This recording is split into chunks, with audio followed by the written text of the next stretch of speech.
ce que je m'apprête à te révéler aujourd'hui va te sembler être la chose la plus absurde, la plus incroyable, et peut-être même la plus folle que tu n'aies jamais entendue de ta vie de pêcheur. Ça va ressembler à une plaisanterie, à un mensonge éhonté, ou à une histoire que j'aurais totalement inventée, juste pour me moquer de toi. Mais, je t'assure que c'est réel. C'est testé, c'est prouvé, et ça fonctionne si bien que certains lacs de pêche privés ont dû l'interdire, purement et simplement, de leurs eaux. Il existe une méthode de pêche qui utilise un produit que tu peux trouver dans n'importe quel magasin à 1 euro ou dans n'importe quel supermarché de ce pays. Un produit qui coûte moins d'1 euro et que presque chaque foyer possède en ce moment même, quelque part dans un tiroir. Tu l'allumes pendant les coupures de courant. Tu le poses sur les gâteaux d'anniversaire. Tu l'utilises pour la décoration à la maison. Et cet objet ménager ordinaire attire les poissons avec une férocité qu'aucun leurre artificiel, aussi coûteux soit-il, ne pourra jamais égaler. Un vieil homme, au fin fond des bois, du Kentucky, a découvert cela, par pur hasard, il y a des décennies de cela. Il a mélangé ce produit avec de la farine de maïs et l'a utilisé comme appât sur son hameçon, par un matin glacial, au bord d'un ruisseau. Le résultat a été si extrême, si violent, que tous les pêcheurs, présents sur cette rive, ont cru qu'il avait complètement perdu la tête. Les poissons frappaient sa ligne, avec une agressivité que personne, sur ce tronçon de rivière, ne pouvait expliquer à l'époque. Les lacs privés ont fini par bannir cette technique, parce que n'importe qui, l'utilisant, pouvait vider l'étang tout entier, en une seule visite. Les tournois de pêche au bar l'ont prohibée, car elle donnait un avantage déloyal sur tous les autres compétiteurs. Et l'industrie du matériel de pêche s'est assurée de ridiculiser l'idée, pour qu'aucun pêcheur sérieux ne tente l'expérience. Pourquoi? Parce que si les pêcheurs savaient qu'un produit à 1 euro surpasse leur sophistiqué, ils arrêteraient, tout simplement, d'acheter. Aujourd'hui, je vais te révéler ce que c'est, la science qui se cache derrière, et surtout, comment l'utiliser de la bonne manière. L'histoire commence avec un homme nommé Clayton Suttle, dans les collines de l'Est du Kentucky, il y a fort longtemps.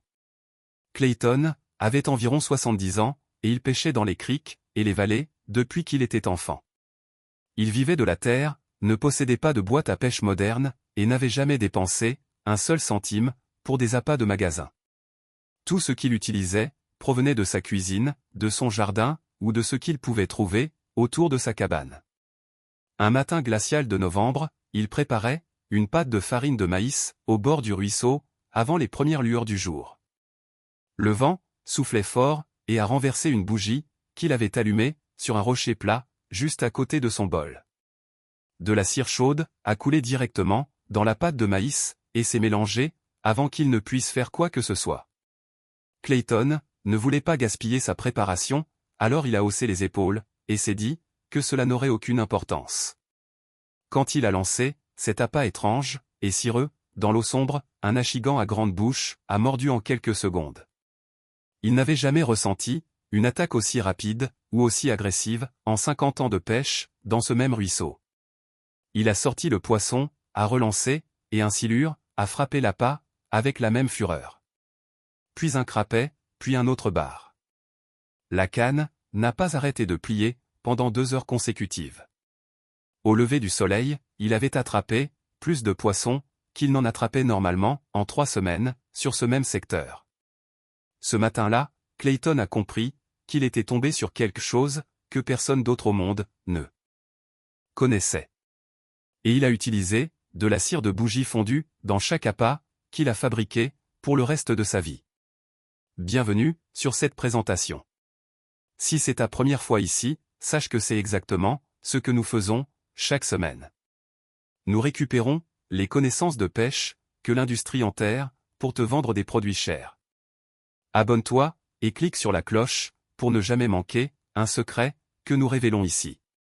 Cette technique est l'une des découvertes les plus choquantes que j'ai trouvées en des années de recherche sur la pêche.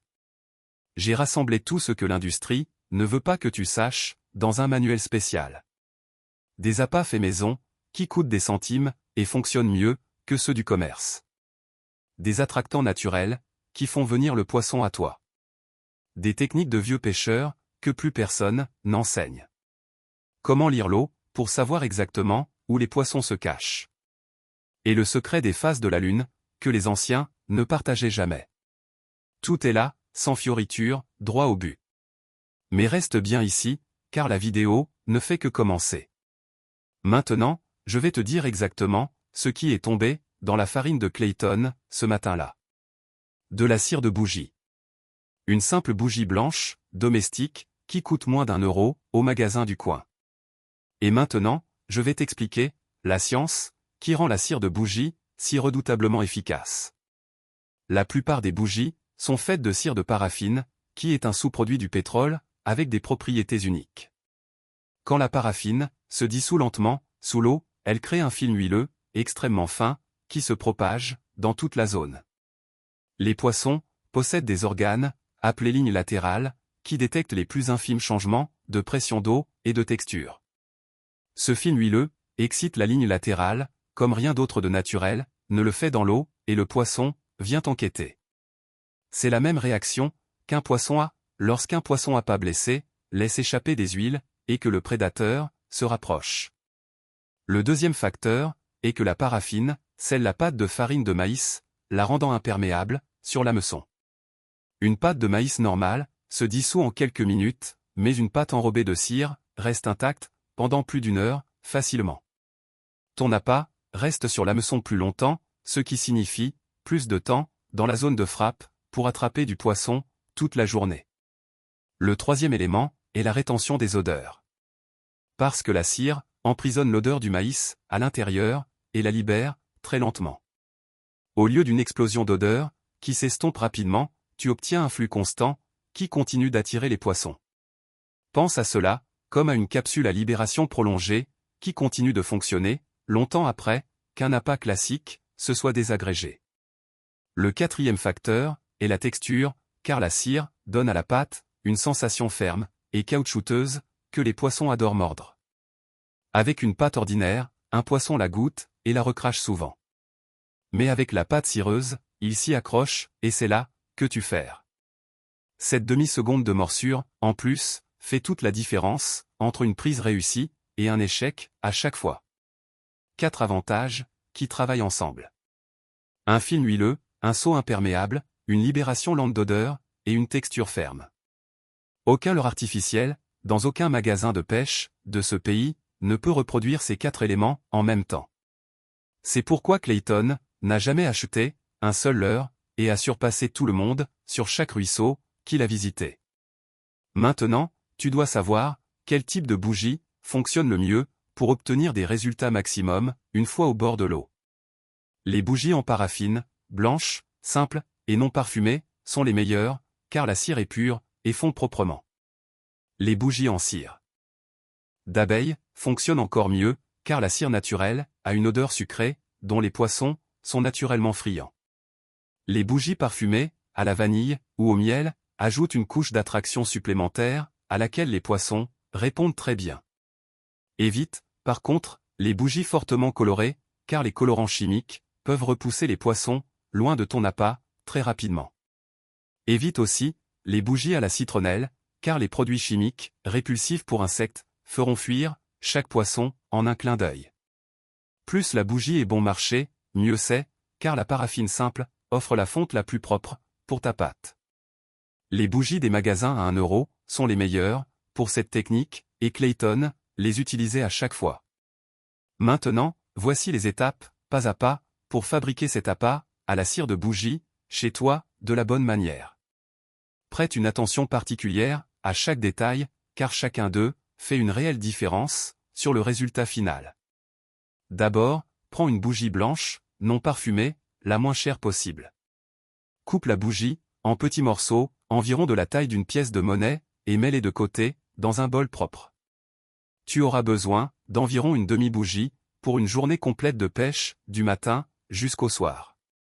Place les morceaux de cire dans une petite casserole et fais-les fondre à feu doux sur ta cuisinière jusqu'à ce qu'ils soient totalement liquides. Pendant que la cire fond, prends 3 cuillères à soupe de farine de maïs et mets-les dans un bol de mélange séparé. Verse la cire fondue lentement sur la farine de maïs et mélange immédiatement, avec une fourchette, avant qu'elle ne durcisse. Travaille vite, car la cire refroidit rapidement, et tu as besoin qu'elle soit répartie uniformément dans toute la farine. Ajoute un tout petit peu d'eau tiède, si nécessaire, pour obtenir une pâte que tu peux rouler en boule ferme avec tes mains. La consistance doit être celle d'une argile souple, qui garde sa forme quand tu la presses dans ta paume. Avec cette quantité, tu peux fabriquer environ 15 boules, de la taille d'une grosse bille. C'est plus qu'assez pour une journée entière de pêche, sans avoir besoin de préparer quoi que ce soit d'autre. Maintenant, voici le secret, le petit truc en plus, qui rendait la technique de Clayton complètement dévastatrice.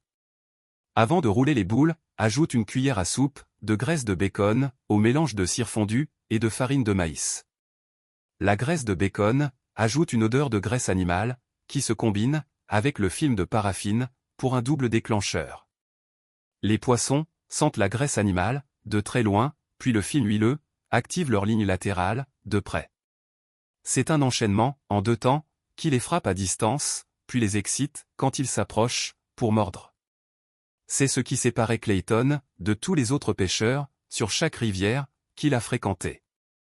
Pour l'utiliser sur l'eau, place une boule sur ton hameçon et lance à ton endroit habituel. L'enrobage de cire signifie que ton appât restera sur l'hameçon malgré plusieurs lancers sans se désagréger. Tu remarqueras que ton appât dure 3 à 4 fois plus longtemps qu'une pâte de maïs classique. Cela signifie moins de temps à remettre l'appât, plus de temps à pêcher, et plus de chances qu'un gros poisson trouve ton hameçon. Pour l'amorçage, prends quelques boules de cire supplémentaires et écrase-les en plus petits morceaux pour les disperser dans la zone. Jette les morceaux écrasés dans un rayon de 2 mètres autour de ton spot pour créer une zone d'attraction. Les morceaux de cire coulent lentement, se dissolvent et laissent des traînées huileuses qui guident les poissons vers le centre, là où se trouve ton hameçon. Toutes les 45 minutes, jette quelques morceaux supplémentaires pour garder la zone active. Cette technique est absolument mortelle sur l'achigan, car le film huileux les rend fous. Les silures deviennent dingues, car la combinaison de l'odeur du maïs et de la graisse animale est irrésistible. Le crapet et la perche soleil envahissent la zone, car la cire, qui se dissout lentement, crée un signal de nourriture durable. Le doré jaune répond agressivement, car le déclencheur de la ligne latérale le pousse à attaquer sans réfléchir. Les truites, dans les ruisseaux de montagne froids, réagissent violemment, car leurs sens sont aiguisés dans l'eau fraîche. L'achigan à petite bouche attaque l'appât cireux, parce que la texture ferme ressemble à celle d'une écrevisse réelle, pour lui. Si ça nage dans nos eaux douces, cette technique l'attira vers ton spot, sans aucun doute. Maintenant, voici la partie qui va te mettre en colère contre toute l'industrie de la pêche. L'industrie des leurres en plastique souple gagne des milliards d'euros chaque année en vendant des sacs d'appâts artificiels. Ces sacs coûtent 5, 10, voire 15 euros et contiennent des verres en plastique trempés dans de l'attractant. Si tu regardes bien, ce qui fait fonctionner ces plastiques souples, ce sont exactement les mêmes principes que l'appât à la cire de bougie. Ils utilisent du plastique à base de pétrole qui libère un film huileux dans l'eau, tout comme la paraffine. Ils infusent de l'odeur dans le plastique pour une libération lente, exactement comme la cire emprisonne et libère l'odeur du maïs. Ils conçoivent une texture ferme pour que le poisson tienne plus longtemps, exactement comme la cire donne de la fermeté à ta farine. Ils ont littéralement reproduit ce que la cire de bougie fait naturellement et l'ont emballé dans des sacs sophistiqués pour faire du profit. Un sac de plastique souple à 10 euros fait exactement la même chose qu'une bougie à 1 euro du magasin. Si chaque pêcheur comprenait cela, l'industrie du plastique souple perdrait des milliards du jour au lendemain. C'est pourquoi aucun pêcheur professionnel n'en parle, aucun magazine n'écrit là-dessus et aucune émission ne couvre le sujet. Les sponsors qui paient ces plateformes sont les mêmes entreprises qui vendent les plastiques que cette méthode surpasse. Clayton le savait depuis des décennies, dans les collines du Kentucky, et il a emporté ce secret dans sa tombe. Les anciens des Appalaches, les pêcheurs de ruisseaux et les braconniers des bois savaient tout cela, mais personne ne les aurait crus. Personne ne croirait que de la cire de bougie attrape du poisson, alors ils se sont tus, pour éviter qu'on ne se moque d'eux. La connaissance a vécu dans ces vallées, transmise de grand-père en petit-fils, autour du feu de camp. Voici quelques conseils supplémentaires pour obtenir les meilleurs résultats avec cette technique. Si tu utilises de la cire d'abeille au lieu de la paraffine, l'odeur sucrée naturelle ajoute une autre couche d'attraction. Fais fondre un petit morceau de cire d'abeille avec la paraffine pour un hybride qui combine les deux avantages. Ajouter une cuillère à café de poudre d'ail à la cire fondue avant le mélange crée une véritable bombe olfactive. Les silures ne peuvent pas résister à la combinaison d'ail, de graisse animale et de film huileux. Les jours couverts, avec un vent léger, sont les conditions parfaites pour utiliser cette technique à pleine puissance. Évite toujours les chaleurs extrêmes, car cela peut ramollir l'enrobage de cire et réduire la durée de vie de ton appât. Le matin très tôt et la fin d'après-midi sont les moments d'or pour une efficacité maximale à chaque coup.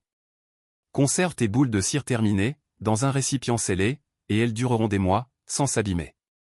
Et si tu veux aller bien au-delà de ce que cette vidéo a montré aujourd'hui sur les secrets de pêche interdits, notre manuel contient des dizaines de méthodes comme celle-ci qui attendent de changer tes résultats. Appât maison, attractant naturel, lecture de l'eau et secret de lune, tout est réuni au même endroit. Tout ce que l'industrie cache. Pas de blabla, juste l'essentiel, comme ça devrait toujours l'être. Regarde le premier lien dans la description et procure-toi le tien avant ta prochaine sortie, ce week-end. Si ces connaissances t'ont aidé, abonne-toi et clique sur la cloche dès maintenant. Dis-nous, dans les commentaires, si tu avais déjà entendu parler de l'utilisation de la cire de bougie pour la pêche avant cette vidéo. Ce savoir appartient au peuple, aux rives des ruisseaux et aux anciens qui l'ont découvert. Aucune industrie n'a le droit d'enterrer ce qu'un habitant du Kentucky a trouvé, par chance, un matin de gel. Pendant qu'ils vendent des sacs en plastique à 10 €, nous pêchons avec une bougie à 1 €. Bonne pêche, respecte l'eau et pêche à l'ancienne, comme cela a toujours été prévu pour l'éternité.